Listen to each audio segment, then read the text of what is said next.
Bienvenidos al programa iCaps Franja Ocular, el espacio de encuentro de los oftalmólogos de América Latina. Muy buenas, bienvenidos de nuevo a nuestro programa de iCaps. Es el centro de información, de actualización, de aprendizaje, de aquellas cosas que sabemos que son fundamentales para el ejercicio de nuestra profesión. Recuerde que como principio iCaps está aquí para educar, para aprender, para actualizarse y mantener todos los conceptos que necesitamos para estar al día en la práctica profesional de la oftalmología. Hoy tenemos un programa lindísimo, estamos en la transición al tema de la cirugía de catarata y claro, en la parte de la introducción hoy vamos a hablar de la evaluación preoperatoria del paciente y luego le vamos a hablar de los principios fundamentales de la cirugía de catarata con la doctora Laura Rigg. Quiero iniciar esta presentación reconociendo que no tengo ningún interés financiero con ninguna casa comercial o con nadie. Mi interés principal es que ustedes sean mejores oftalmólogos, mejores profesionales, mejores cirujanos y que sus pacientes se beneficien de los conocimientos que adquieren. Recordamos que en esto de la cirugía de catarata, aspiramos, soñamos, idealmente queremos tener un resultado perfecto. Que el paciente tenga una visión 20/20, que pueda ver de lejos, intermedio y de cerca. Es una perfección absoluta, pero no siempre se da.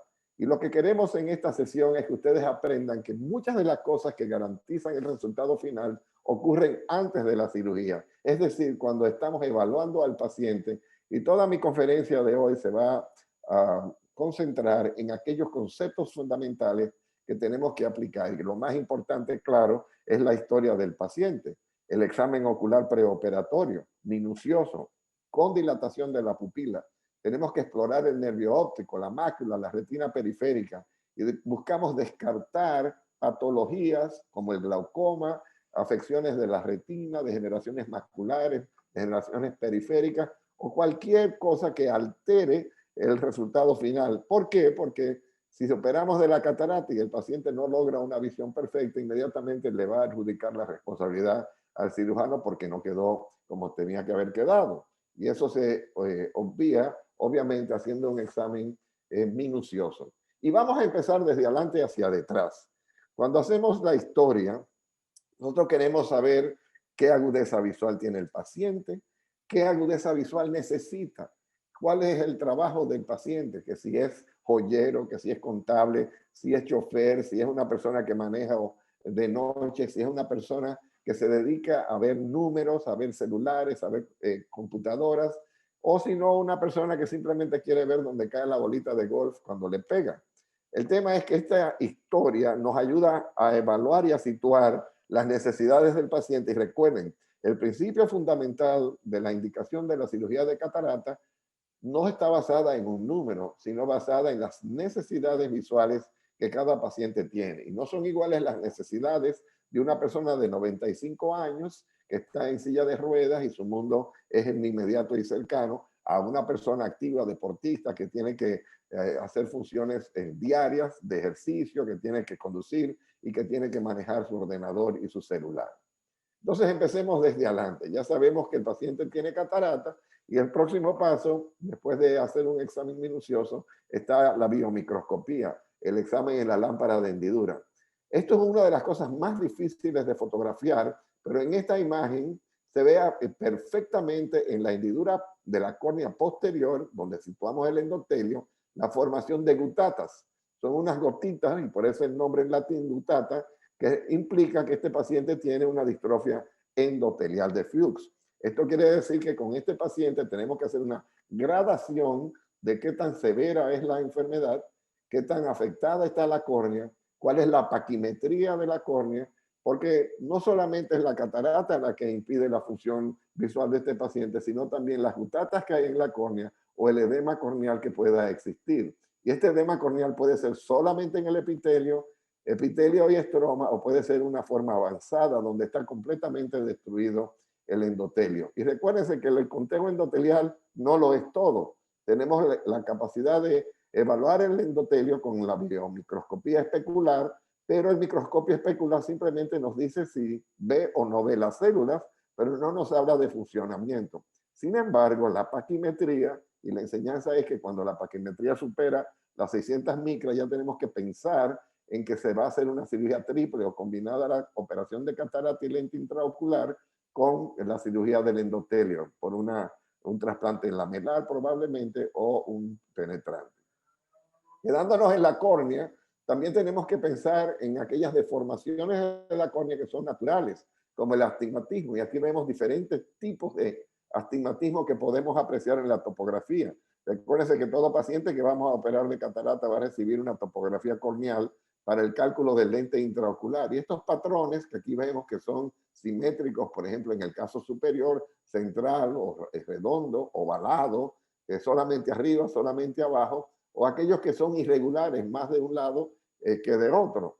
Y este astigmatismo no puede ser confundido con el tema del queratocono, que es una deformación cónica de la córnea con las señales y signos que nosotros conocemos, como este, que es el que llamamos en pezón, que es un cono centrado, pero hay aquellos que tienen la forma de las pinzas de una langosta o aquellas que llamamos el hombre de nieve, que está la cabecita y el cuerpo del hombre de nieve abajo, o este, que es una deformación inferior de la córnea por queratocono, llevando a una ectasia inferior o degeneración pelúcida. Y recuerden que los pacientes que están operados de LASIK o PRK, que a los cuales se les adelgaza la córnea, pueden tener este tipo de ectasia parecida al queratocono, pero también aquellos que han sido intervenidos con cirugía previa, ya sea de LASIK, LASEK, PRK, queratotomía radial o los anillos intracorneales.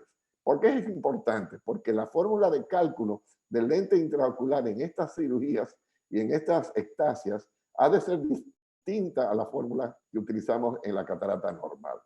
Quiere decir que el examen con la lámpara de hendidura es fundamental para evaluar aquellas condiciones que pueden complicarnos el resultado de la cirugía.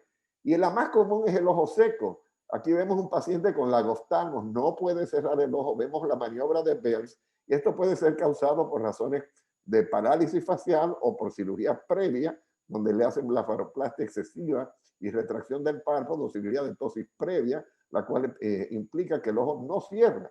Y estos casos de parálisis facial pueden conducir a lo que llamamos una úlcera neurotrófica. Esto no se va a arreglar con la cirugía de catarata. Esta tinción de la córnea no se va a arreglar con la cirugía de catarata.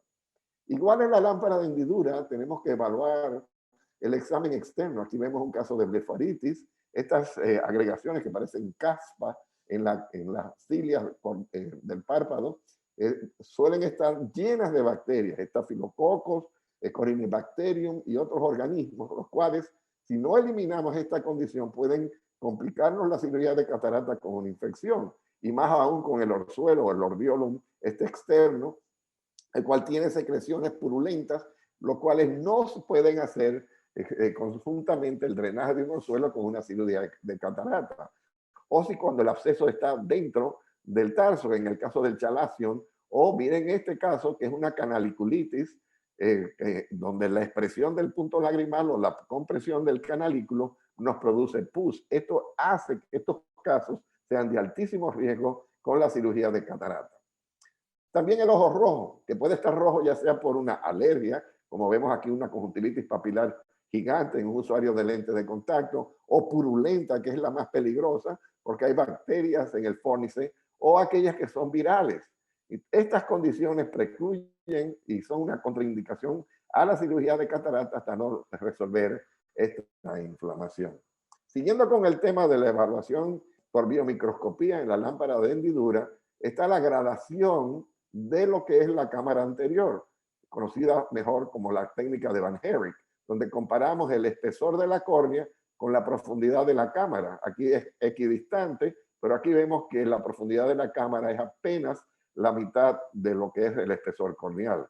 Algo que en la inteligencia artificial en el futuro, el doctor Juan Carlos Rueda está elaborando un sistema de gradación de estos casos con relación al glaucoma.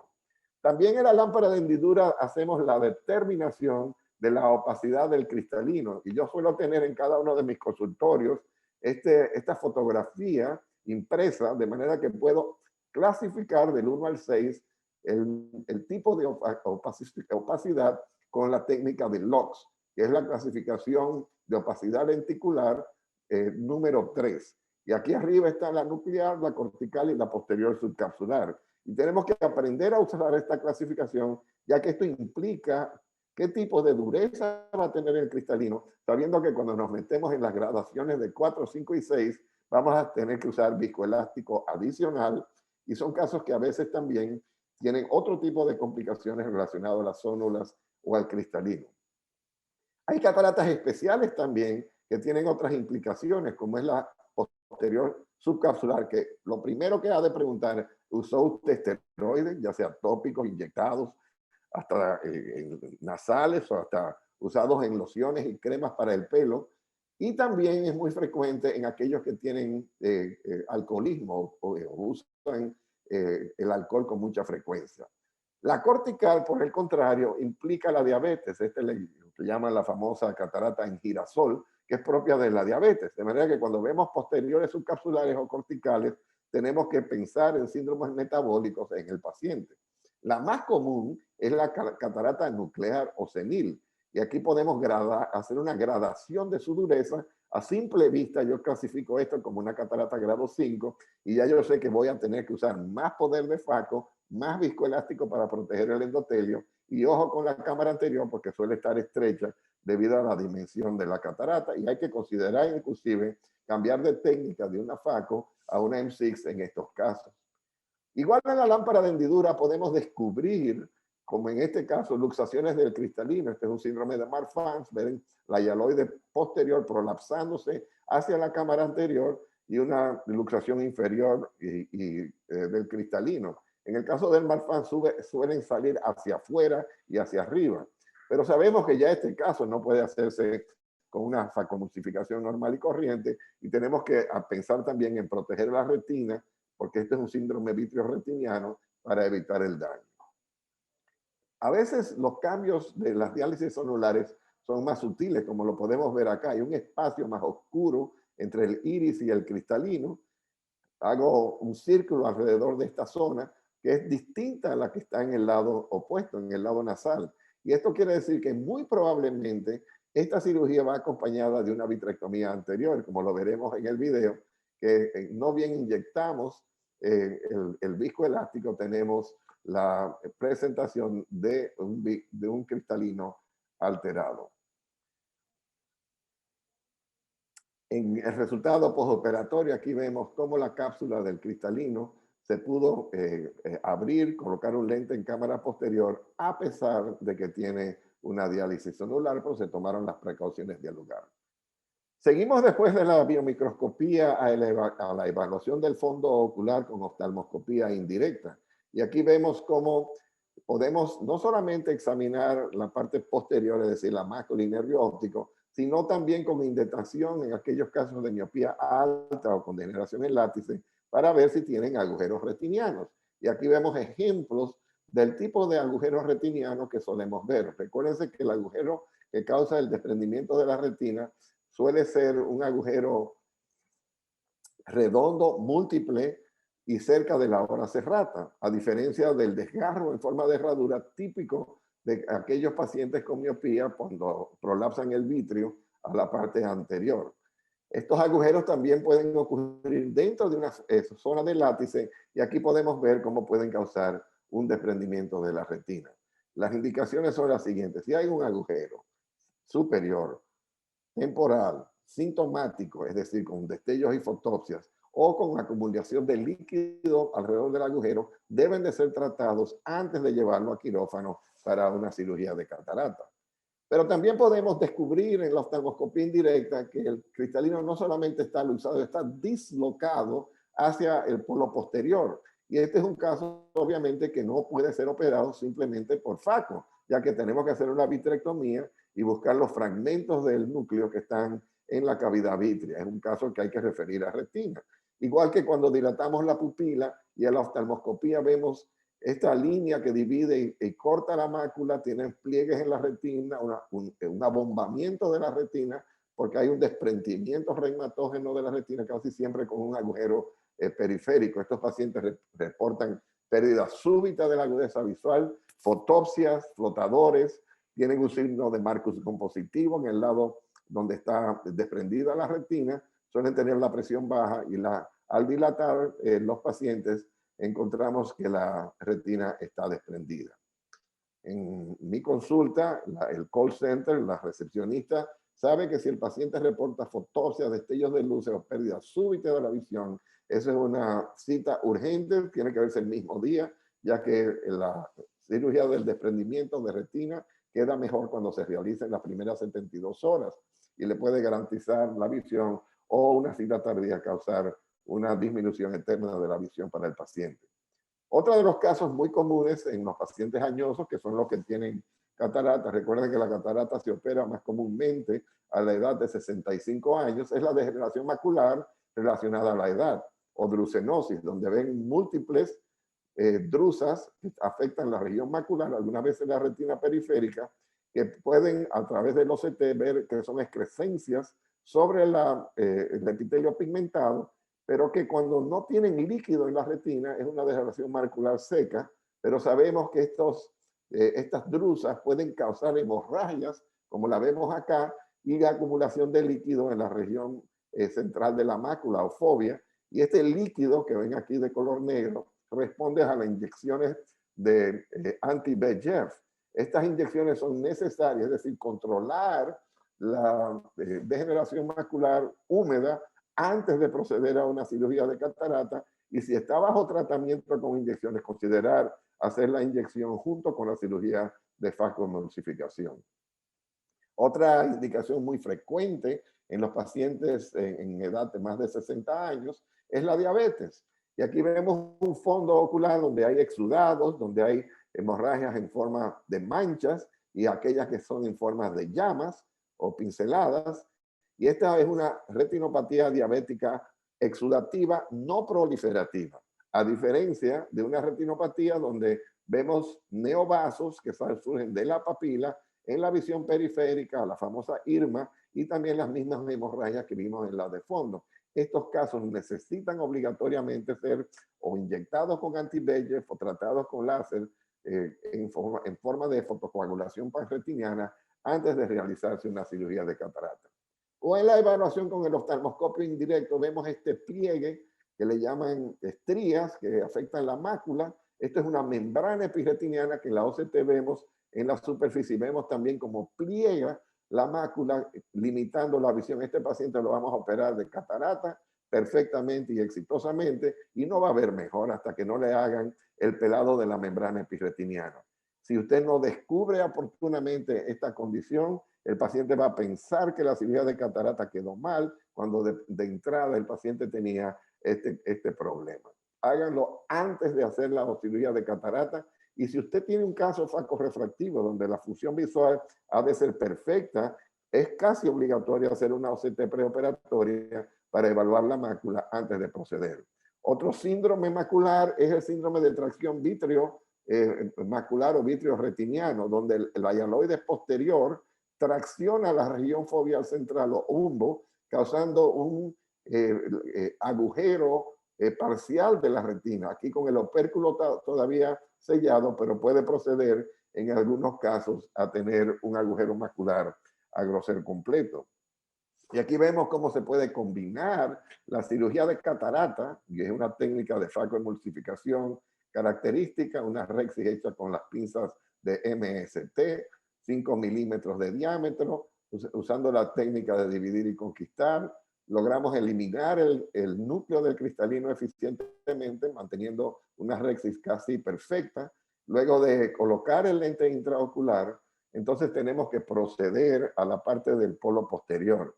Se hace una vitrectomía central primero para eliminar el vitrio anterior a la mácula y luego se procede a teñir la mácula con Brilliant Blue, que es distinto al tripán azul.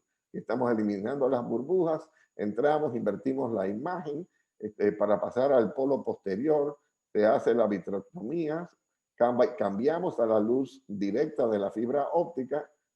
Y aquí vemos cómo se ve perfectamente la región macular en este caso y hacemos la vitrectomía periférica. Luego de hacer la vitrectomía periférica y también central, asegurándonos que hemos separado la hialoide posterior de la retina, se tiñe con el Brilliant Blue y verán cuando aspiremos, en este momento hemos cerrado la infusión, se precipita el Brilliant Blue sobre la mácula, esperamos 2 minutos para que la tinción sea efectiva y procedemos con las pinzas especiales para membrana epiretiniana, haciendo entonces el pelado, en este caso de la membrana epiretiniana, y parece una capsulorhexis prácticamente, pero en este caso de la membrana que cubre la retina. La idea en la membrana retiniana es hacerla sin lastimar la mácula, y son movimientos muy precisos, muy cercanos a donde está la función vital del ojo, que es la mácula y el nervio óptico, sin lastimar la mácula en este caso. Fíjense que procede la rexis como si fuera una capsulorhexis, pero en este caso de la retina posterior, liberando completamente la tracción que existía sobre la mácula y haciendo posible entonces el restablecimiento de la función macular en este paciente.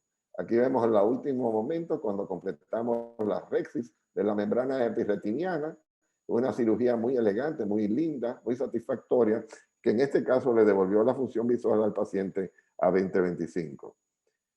El agujero macular, descrito por Gas, y aquí vemos la clasificación seriada, desde que cuando hay tracción a cuando hay un opérculo, a cuando se forma el agujero, pasamos a grado 4 con el opérculo flotando delante hasta que se forma el líquido debajo de la retina.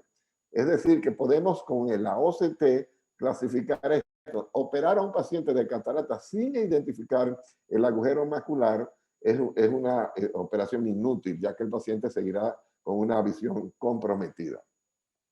La otra condición del polo posterior más frecuente después de la membrana epiretiniana, la diabetes y la brucenosis, tiene que ser el glaucoma. Y recuérdense que el glaucoma es una enfermedad de 3 signos: presión intraocular elevada, excavación del nervio óptico y daños en el campo visual. Y la estructura que podemos ver con el AOCT revela este daño que vemos, que llega al borde de la papila, con desnudez de los vasos laminares o de los puntos laminares del nervio óptico, signos de bayoneta, noche en la parte inferior, desplazamiento nasal de los vasos, pigmentos, recesión del epitelio pigmentado, ausencia de las fibras nerviosas.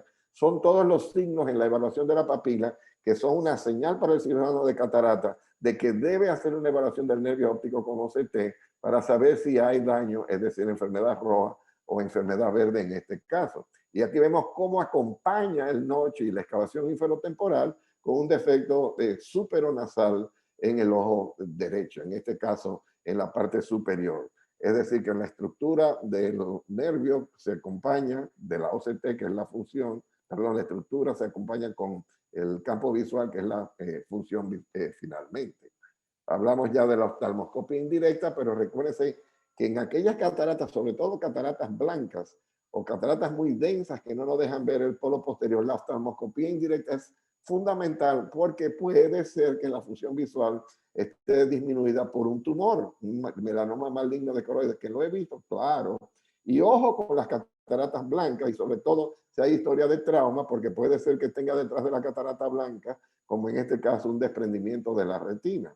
O peor aún, cuando hay una penetración, y este caso lo recuerdo porque el cirujano pensaba que había sido una espina que había perforado la cápsula anterior del cristalino y la córnea, cuando en realidad había sido una esquirla que había traspasado todo, y la esquirla era metálica y no sirve simplemente operar la catarata, ya que el metal al oxidarse puede causar una siderosis. Estos son casos que se tienen que hacer en combinación con el cirujano de retina. La ruptura de la cápsula posterior hoy día es más frecuente que antes en el preoperatorio debido a las inyecciones intravítreas. Y esto porque la aguja pasa muy cerca de la cápsula posterior del cristalino. Vemos aquí cómo entra a través de la pars plana, esta es la pars plicata con los procesos ciliares, y la cápsula del cristalino es muy cercana y puede accidentalmente lastimar la cápsula posterior. Y esto también ocurre cuando hay una cirugía de vitrectomía vía pars plana previa. Estos casos son de altísimo riesgo de una ruptura de la cápsula posterior. Se hizo este estudio en Moorfields, en el Hospital de Londres, el principal de los últimos 10 años de cirugía, para cuando fue publicado este artículo en el 2017. Y fíjense que la ruptura de la cápsula posterior en aquellos casos que tenían inyecciones previas intravítreas era mucho más alta, 1.72 versus 1.64, en aquellos que no habían recibido la inyección intravítrea. Y aquí vemos que estos casos pueden ser, a pesar de la buena técnica, tener una rexis posterior del cristalino, y aunque podemos con delicadeza cuidarlo, también corremos el riesgo de que el núcleo se nos prolapse hacia cápsula posterior, teniendo entonces masas residuales, como lo vemos acá, de corteza o pedazos de núcleo, que es lo peor, dentro de la cavidad vítrea. Esto también se ocurre con la catarata posterior polar, descrito por el doctor Bobby Osher en el año 1990. La catarata polar es como un Mittendorf ampliado, representa una debilidad de la cápsula posterior en su parte central, y en algunos casos, cuando estamos haciendo la aspiración de la corteza, al levantar la corteza en la región central, simple y sencillamente se crea una comunicación entre la cavidad vítrea y la cámara anterior. Y eso ya precluye la implantación del lente. Osher describió una serie de técnicas de baja presión, baja infusión, delicadamente el levantar la corteza periférica antes de levantar el botón central y estar preparado con un lente de 3 piezas por si se pierde el vitrio. Y una revisión rápida de la anatomía nos habla de los espacios que hay en la cápsula posterior. El más famoso es el de Berger, que está justo detrás de la cápsula del cristalino, que hay un ligamento, que es el ligamento de Weigert, que adhiere la hialoides anterior con la cápsula posterior, el canal periférico de Hanover, o el espacio de Ergelet, que es periférico, donde el humor acuoso pasa del cuerpo ciliar hacia la cámara anterior, y luego el famoso canal de Cloquet, que une en el vestigio de lo que era la arteria hialoidea posterior, une el cristalino con el nervio óptico, que cuando se separa el vítreo posterior, sabemos que hay un anillo de Weiss, que es el que produce este flotador redondo que frecuentemente describe el paciente. Recuerda que el vítreo se adhiere en 3 puntos a la retina, en la base de Salzmann, en toda la periferia 360 grados, en el nervio óptico, donde hablamos de la adherencia y la formación del anillo de Weiss, o también en la mácula, ya mencionamos la atracción vitriomacular. Otra de las cosas especiales o casos especiales es cuando identificamos una catarata hipermadura, donde vemos que hay un saco lleno de un líquido claro y un núcleo que flota dentro de este saco. Casos muy complicados porque aún en la rexis, especialmente cuando aplicamos el cistótomo, es muy fácil romper la cápsula posterior, o cuando le aplicamos FACO, la energía del FACO se transmite directamente a la cápsula posterior. O una catarata en el que la presión intraocular está elevada, donde vemos esta nieve en cámara anterior que pareciera un hipopion de endoftalmitis, el edema corneal por la presión elevada muy alta, y una catarata que está exudando material cortical, a no ser confundida con aquellos casos donde hay ruptura de la cápsula del cristalino y de pronto masas corticales salen a flotar a la cámara anterior. Estos casos también pueden tener presión intraocular muy alta, y vemos acá como estas partículas de corteza ocupan la malla trabecular del ángulo. Son los macrófagos que son invitados a absorber esta corteza, y estos macrófagos y material cortical obstruyen la malla trabecular, entonces causando la elevación de la presión intraocular. Y aquí vemos pedazos de corteza, aquí vemos el ángulo del cristalino, la malla trabecular, y entonces en alta magnificación se ve la diferencia del material cortical y estos macrófagos llenos del material cortical, o los famosos Gitter cells. En conclusión, la evaluación cuidadosa del paciente, el historial clínico, el saber las necesidades del paciente, indicar correctamente la cirugía cuando el paciente la necesita, no cuando el médico la necesita. Hacer un examen minucioso con dilatación de la pupila, biomicroscopía, tonometría, gonioscopía cuando está indicado, y todos los exámenes dialogar para determinar que no hay patología ni en córnea, ni glaucoma, ni en segmento posterior, ni maculopatía, ni neuropatía antes de proceder a la cirugía. Con esto concluyo la presentación de cómo se evalúa el paciente que tenemos que operar de catarata. Espero le haya gustado y procedemos al siguiente segmento. Muchas gracias.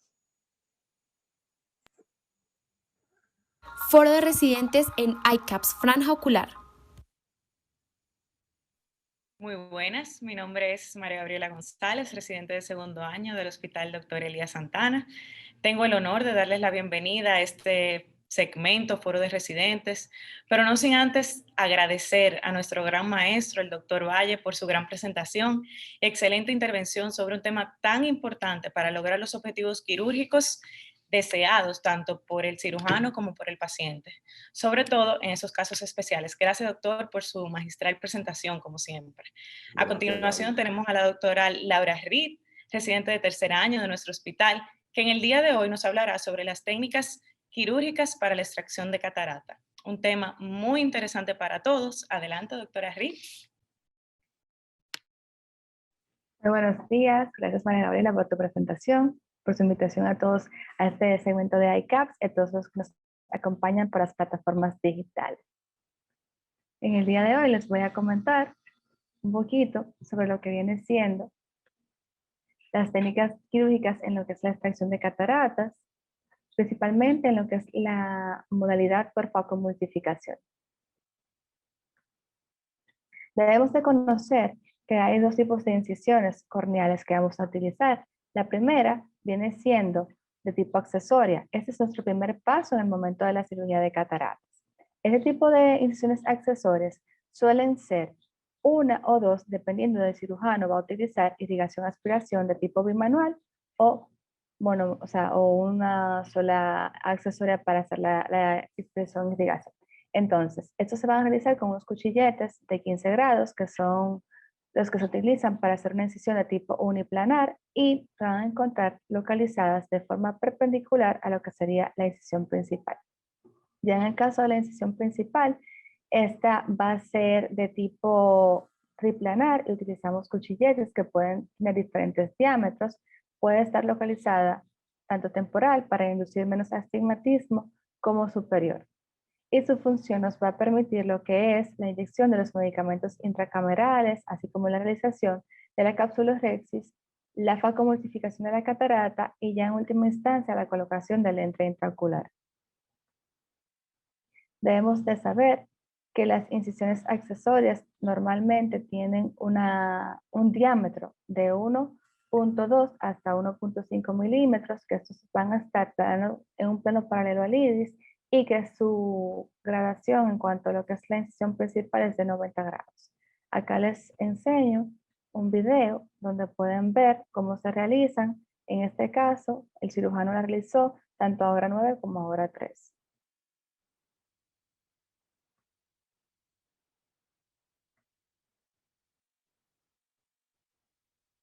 Ya en cuanto al segundo paso, es lo que implica la tinción de la cápsula anterior del cristalino. Se utiliza el azul tripán a una concentración de 0.06%. Esto nos va a facilitar lo que es la observación de la cápsula anterior y los movimientos que vamos a realizar en ella para poder completar la cápsula Rexis. También nos permite valorar el reborde de la misma una vez la hayamos completado para evitar desgarros, extensiones y al mismo tiempo para que nuestra cápsula Rexis pueda ser lo más completa posible. El tercer paso es la inyección de los anestésicos intracamerales. Usualmente utilizamos la lidocaína porque este nos permite bloquear tanto los nervios que son sensoriales del iris, así como del cuerpo ciliar. Este tipo de medicamento nos ayuda a reducir el disconfort que el paciente va a sentir al momento de manipular su iris, el mismo cristalino y al insertar lo que sería el lente ocular. Debemos de saber que no hay un estándar pautado para el tipo de medicamento a utilizar. Algunas literaturas recomiendan el uso de la lidocaína en unas concentraciones de 0.1 hasta 0.5 mililitros sin ningún tipo de eventualidad.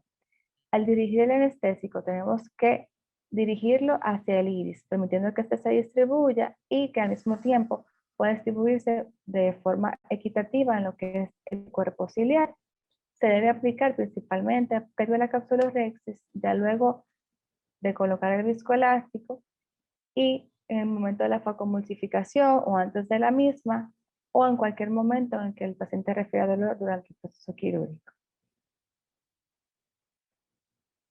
El tercer paso, bueno, el cuarto paso más bien, es el viscoelástico, la colocación del viscoelástico. Este puede ser de tipo dispersivo o cohesivo, según su con textura. Si es dispersivo, es una contextura más líquida y si es cohesivo, suele ser más sólido.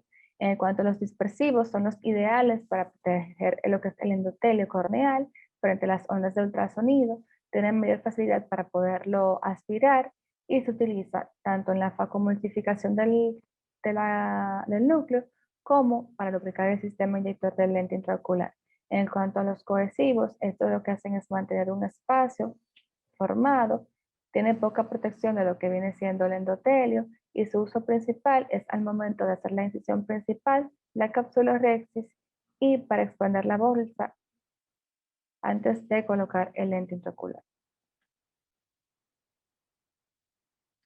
Luego de colocar el viscoelástico, nuestro quinto paso sería hacer la incisión principal, la cual ya bien se comentó es triplanar. Se puede utilizar cuchilletes desde los diámetros de 2.2 hasta 2.8. ¿Qué se hace con este tipo de incisión? Bueno, hacemos la primera penetración a nivel de lo que sería el plano del iris, luego avanzamos por el estroma y una vez podamos localizar lo que viene siendo la décima, inmediatamente profundizamos hacia cámara anterior, logrando de nuevo el plano del iris. En este video pueden ver cada uno de los pasos anteriormente comentados. En cuanto al sexto paso, que incluye lo que es la capsulorhexis, tenemos que saber que hay dos tipos de corte. Está el corte shearing, en donde el vector va a ir prácticamente hacia donde estamos dirigiendo el desgarro. Acá lo señalizo con la flechita verde y aquí lo pueden ver. Y tenemos la técnica de desgarro pressé o ripping, donde vamos a ejercer una contratracción, es decir, la tracción que hacemos con lo trata es la flecha negra y esta flecha blanca viene significando el vector de la fuerza que se va a seguir. Debemos recordar que las capsulorhexis tienen que ser curvilíneas, continuas y centrales y de un tamaño aproximado de 5 a 5.5 milímetros.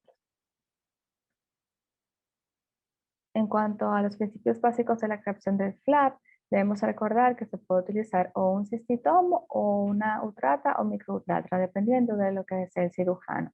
El primer corte se va a hacer con el cistitomo en caso de utilizarlo, en lo que vendría siendo la mitad del radio de lo que va a ser la rexis, está aquí marcado por la flecha negra. Luego de esto, con el mismo procedemos a levantar el colgajo con cuidado de no tocar lo que sería la corteza y arrastrarlo junto con la capsulorhexis. Entonces, acá podemos ver imágenes de cómo se hace el corte radiado y luego el levantamiento del flap. Aquí tenemos ya el flap levantado. Debemos de saber que en todos los puntos donde podemos tocarlo, donde podemos agarrarlo, el principal, el que debemos utilizar es el que está marcado por el círculo, ya que cualquiera de los extremos puede facilitar lo que es el desgarro, lo que es una mala manipulación y por lo tanto esta es nuestra zona de seguridad. En cuanto al control de la rexis, tenemos que saber que una vez levantamos el flap, nos dirigimos hacia hora 6 y hacemos un movimiento que sea de arrastre con mucha delicadeza hacia hora 3. Luego que estamos en hora 3, vamos a dirigir el vector de forma vertical hacia hora 12. Luego de que llegamos a hora 12, entonces ya el vector viene siendo dirigido superior hacia hora 9.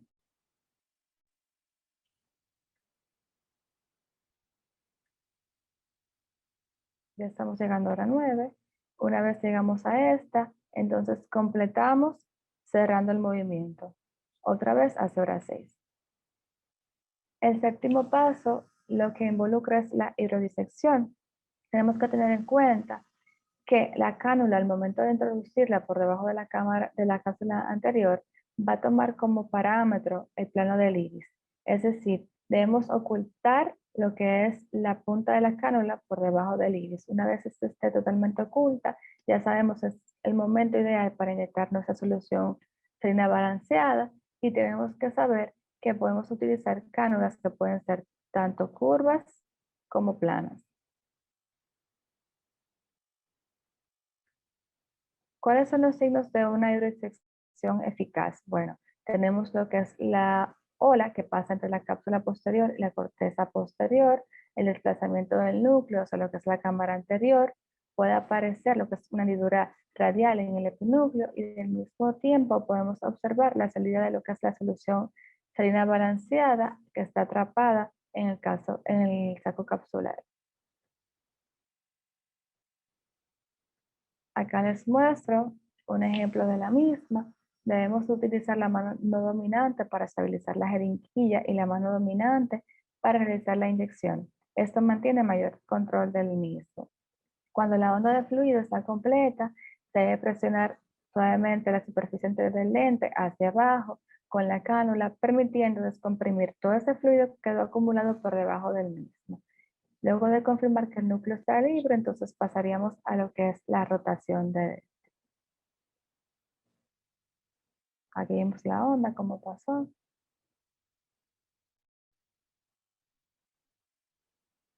Y ahí pasamos a rotar. En cuanto a la hidrolaminación, viene siendo un octavo paso. Algunos cirujanos prefieren hacerla, otros no. En este lo que vamos a aplicar no es más que la colocación de la punta de la cánula en la orilla del epinúcleo y debemos inyectar el fluido con mayor fuerza porque lo que es la unión epinuclear núcleo tiene mayor resistencia. Aquí les voy a presentar un video de cómo se vería. Esa es nuestra primera onda. Ahí tenemos una segunda. Ahí se realizó lo que es la separación del epinúcleo del núcleo.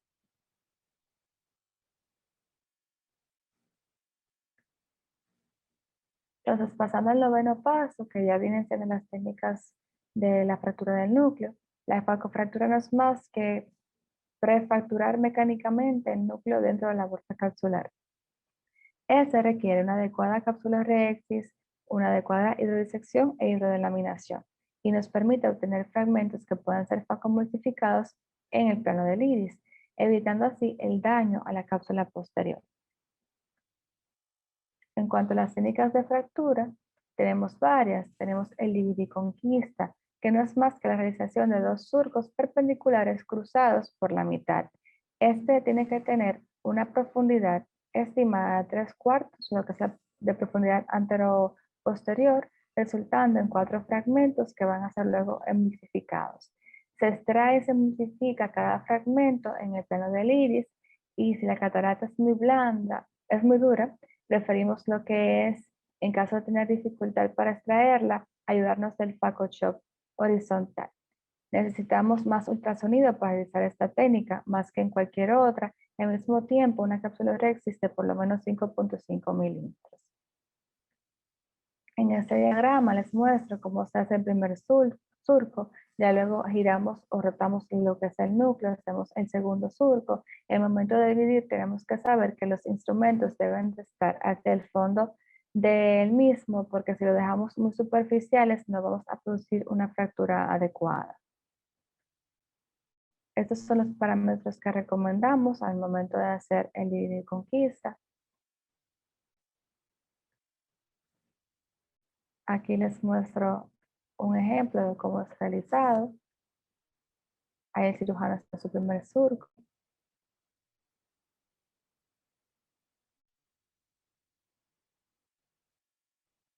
Y una vez hecho ya pasa a rotar el núcleo y hacer el segundo surco. Luego pasaría a dividir el fragmento.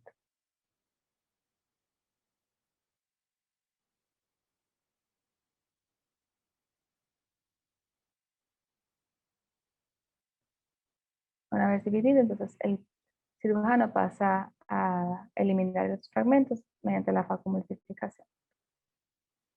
Entonces, en la técnica de Stop and Shop, lo que dice es que se hace un único surco en el cual nos van a quedar 2 heminúcleos. Luego de que tenemos estos 2 heminúcleos, se van a reducir con la técnica de Shop horizontal y este tipo de técnica necesita una cápsula de Resix más amplia porque tenemos 2 heminúcleos que pueden ser más grandes que el diámetro de la Resix. Entonces, para mayor manipulación, y mejor manipulación de igual manera, es bueno tener un diámetro de Rexis aceptable. Estos son los parámetros recomendados.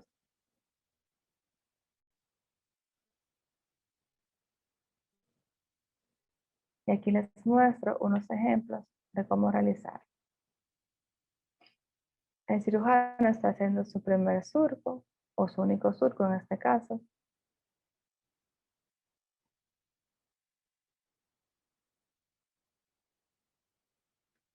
Una vez hecho, divide su núcleo en dos mitades. Ahí está dividiendo. Si la catarata está blanda, como en este caso, no hace falta, bueno, ya ahí sí lo va a hacer. Ahí lo dividió con un chop horizontal. Pero si está muy blanda, muchas veces puede salir sola, se puede fragmentar, incluso haciendo pequeños pulsos de facomultificación, por lo tanto, no necesariamente haya que hacer el chop horizontal, pero en este caso sí fue necesario. En cuanto al chop horizontal, ya como técnica, es una técnica de fractura que utiliza más fuerza mecánica y menos ultrasonido. Entonces, consiste en fijar el núcleo a la pieza de mano, usando lo que es la aspiración, e introducir el instrumento de chop por debajo de la rectis hasta debajo del ecuador de lo que es el núcleo. ¿Qué hacemos por paso? Bueno, traccionar con el chopper de forma horizontal hacia la punta del faco, luego ambos instrumentos en sentidos contrarios para hacer la fractura y continuar con pequeñas fracturas de los demás fragmentos de forma que podamos evacuarlos más fácilmente. ¿Cuáles son las recomendaciones? Una cápsula rectis que tenga un diámetro de 5 a 5.5 milímetros, cataratas que no sean muy blandas. En el momento de hidrodilaminar, debemos dejar una capa de pinúcleo que proteja lo que es la cápsula posterior. El vacío tiene que ser alto y la punta de faco debe ser fijada en lo que es el núcleo de forma subincisional. ¿A qué me refiero con esto? Que en posición 3 del pedal nos enterramos en este núcleo y ya luego nos mantenemos en posición 2 para mantenernos fijos al mismo. Asegurar que nuestro chopper se encuentra por detrás del ecuador del lado opuesto debajo de la cápsula. Estos son los parámetros que recomendamos para utilizar esta técnica. El instrumento para chopper horizontal tiene que tener una porción cortante que vaya hacia el interior y la punta y la parte externa debe ser roma para poder proteger la cápsula. Acá les muestro los extremos del instrumento. Y aquí un video de cómo se vería la técnica.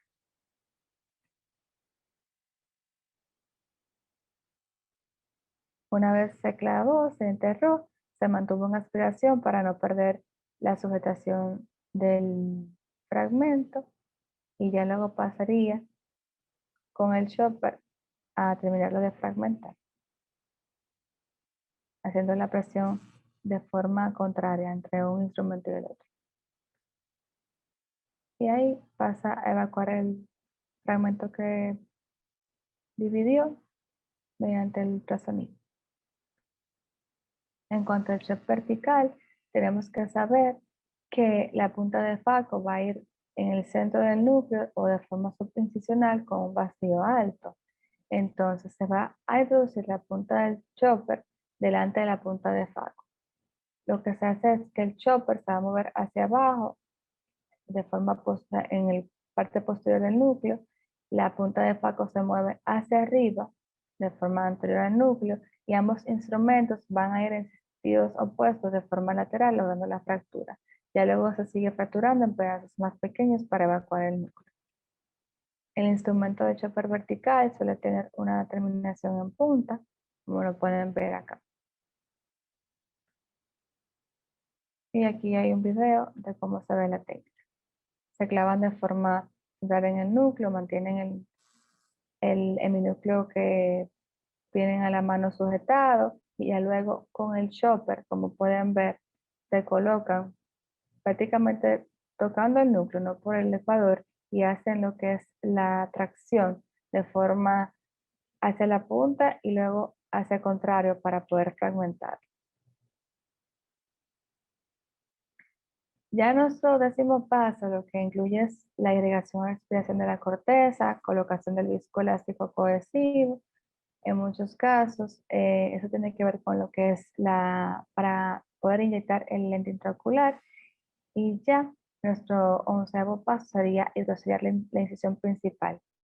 y la colocación de los mióticos. Entonces, los mióticos lo que hacen es cerrar el esfínter pupilar y esto se recomienda de forma inmediata luego de haber colocado de forma adecuada el lente intraocular para poder tener lo que es una protección de la interfase vítrea, prevenir lo que es la encarceración del iris, facilitar que el lente intraocular quede centrado, prevenir la formación de sinequias y mantener lo que es la presión intraocular controlada.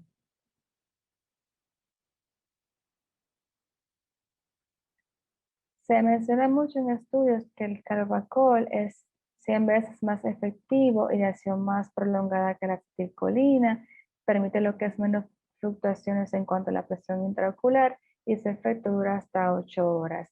Se ha demostrado que este tiene una respuesta inflamatoria normal en la cámara anterior comparado a lo que sería el uso de otro tipo de medicamentos.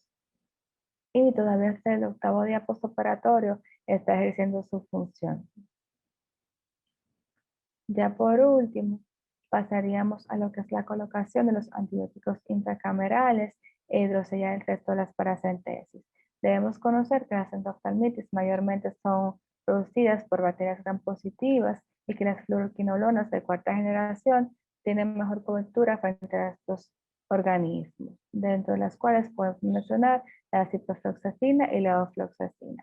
Estudios recientes han demostrado que por lo menos el 97% de los oftalmólogos utilizan medicamentos antibióticos intracamerales en el intraoperatorio y un 72% los prescriben para continuar lo que es el postoperatorio, aunque algunos artículos mencionan que no se ha demostrado como tal que el uso de los mismos tenga un beneficio real.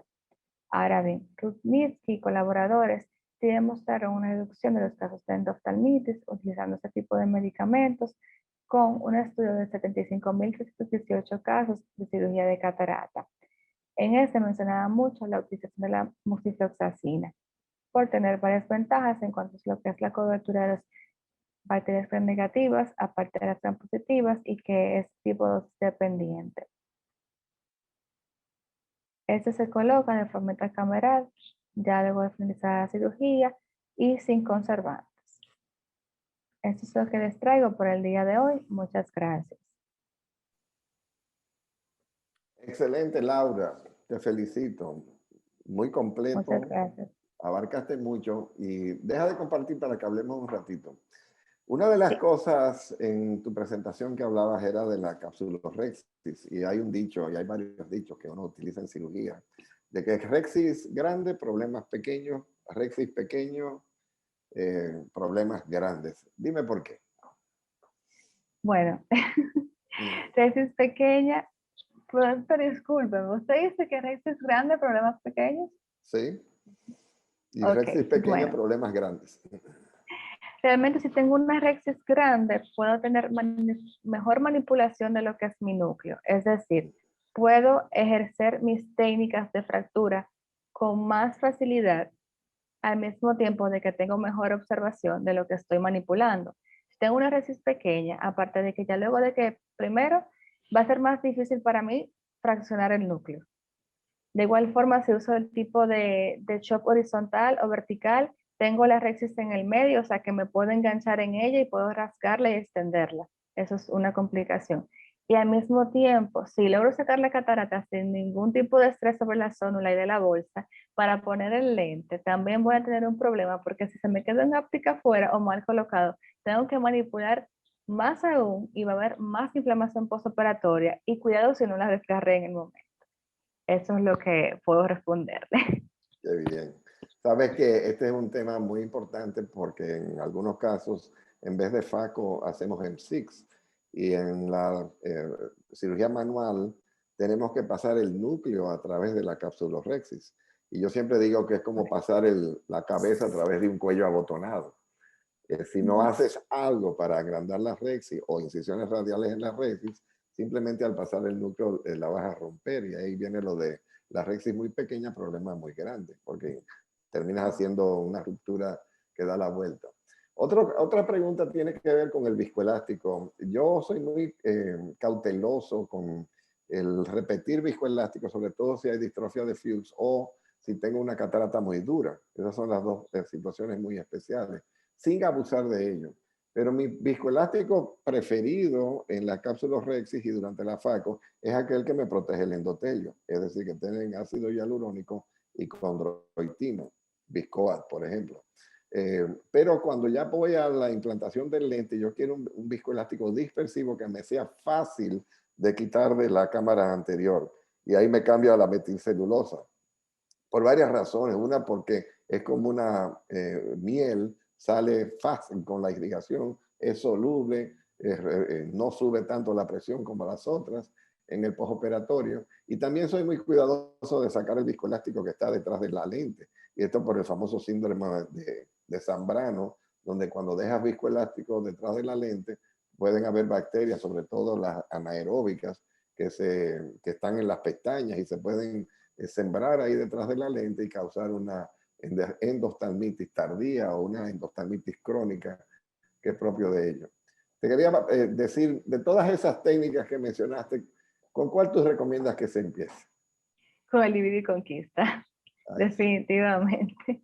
Sabes que a mí me lo criticaban mucho el dividir y conquistar, pero como yo enseño cirugía de catarata, esto es para mí la técnica más segura y le digo al residente, empieza con dividir y conquistar y cuando tengas más pericia, pues te pasas a las técnicas de chop horizontal y vertical, ya que son la más difícil probablemente de enseñar, que es la de Akaoshi, con el uso de las pinzas especiales de él.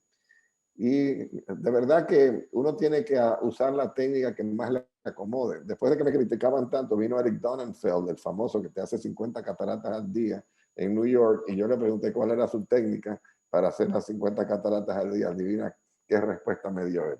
Dividir Divide y y Conquista. Así es. Pues gracias, Laura. Yo quiero aprovechar este segmento que nos queda para unos videitos cortos, porque venimos la semana que viene con Facodinamia, esta por el doctor Francisco Mena de México, y esta presentación que hiciste hoy es un trampolín que nos prepara para lo que viene después. Gracias, Laura. A ustedes. En iCaps Franja Ocular conoce las noticias de última hora. Queremos ahora pasar a unos videitos que he preparado sobre la técnica de hidrodisección. La doctora Reed nos ha hablado en estos momentos de la técnica de catarata que usamos. Pues lo que he preparado son los pasos de dividir y conquistar que son propios de la cirugía de facoemulsificación. Como bien mencionamos, capsulorhexis pequeña, problemas grandes, capsulorhexis grandes, problemas pequeños. Pero lo que le queremos ilustrar, y lo hizo de una manera muy elegante la doctora Laura Reed, es la técnica que habituamos a usar para la hidrodisección. Una cánula calibre 27, vemos que hacemos una introducción entre cápsula anterior y núcleo del cristalino, aquí en el segundo caso, justo debajo de la cápsula.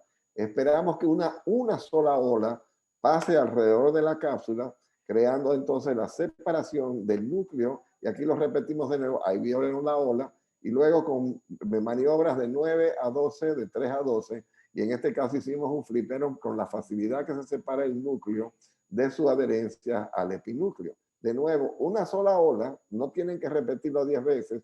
Tan pronto se completa una ola, podemos estar con la seguridad de que pasamos el líquido entre el núcleo y el epinúcleo. Si queremos separar el epinúcleo, podemos de nuevo repetir la inyección una segunda vez. Y aquí lo van a ver. Aquí ven como la ola pasa. Y si queremos hacer una separación del epinúcleo, en este momento inyectaríamos de nuevo entre la cápsula y el epinúcleo para conseguir la separación. De nuevo, una Rexis de 5 milímetros y medio, cánula de 27 que se coloca entre la cápsula y el núcleo y se logra de esta manera la separación del núcleo de su lecho, que es el epinúcleo, y si queremos separar el epinúcleo, repetirlo de nuevo. Señores, con esto concluimos una sesión excelente de lo que son los fundamentos de la cirugía de catarata, con la escogencia del paciente, las técnicas y opciones quirúrgicas que tenemos, y espero que estén preparados para lo que viene en los próximos segmentos de iCaps. La invitamos la semana que viene para que disfruten de estos conceptos que son realmente lecciones básicas y fundamentales de la cirugía de catarata. Muchas gracias y que estén muy bien. Aquí finaliza iCaps Franja Ocular. Te invitamos a conectarte la próxima semana.